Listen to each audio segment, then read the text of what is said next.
বছর ঘুরে আবার এলো পবিত্র রমজান। বাংলাদেশের আকাশে শনিবার সন্ধ্যায় হিজরি 1446 সালের পবিত্র রমজান মাসের চাঁদ দেখা গেছে।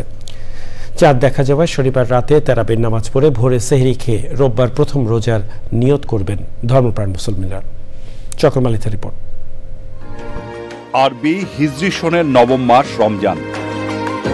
এই মাস জুড়ে রোজা পালন করা মুসলমানদের জন্য ফরজ। মহান আল্লাহ পাক এই মাসের প্রতিটি দিবস রজনীতে দান করেন মুষলধারায় বৃষ্টির মতো অশেষ রহমত। সন্ধ্যায় জাতীয় চাঁদ দেখা কমিটির সভায় জানানো হয়, এবছর আত্মশুদ্ধি, সংযম আর পুণ্য অর্জনের প্রথম রোজা রোববার 17 ফাল্গুন 1431 বঙ্গাব্দ 2 মার্চ 2025 খ্রিস্টাব্দ রোববার থেকে 1446 হিজরি সালের পবিত্র রমজান মাস গণনা শুরু হবে।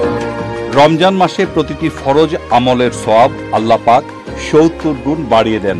রমজানের প্রথম 10 দিন রহমতের, মাঝের 10 দিন মাগফিরাতের আর শেষের 10 দিন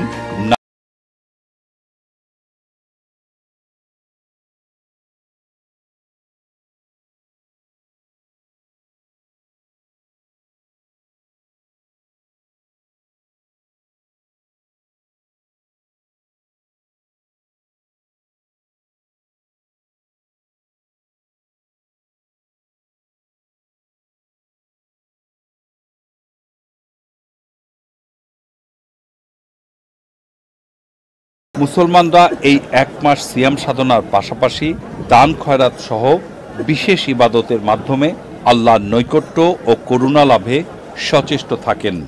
আর রমজানের অন্যতম অনুষঙ্গ এশার নামাজের পর একসঙ্গে জামাতের সাথে তারাবির নামাজ আদায়। ঢাকা ও আশেপাশের এলাকায় আজ সাহারির শেষ সময় ভোর রাত 5টা 4 মিনিট এবং প্রথম রোজায় ইফতার সন্ধ্যা 6টা 2 মিনিটে। খোশ আমদেদ মাহে রমজান। ইফতার, সেহরি, ইবাদত বন্দিগি আর কর্মস্থলে নতুন সময়সূচিতে রমজান মাসে বদলে যায় মানুষের জীবনযাত্রা। চকর মালিথা, চ্যানেল আই, ঢাকা।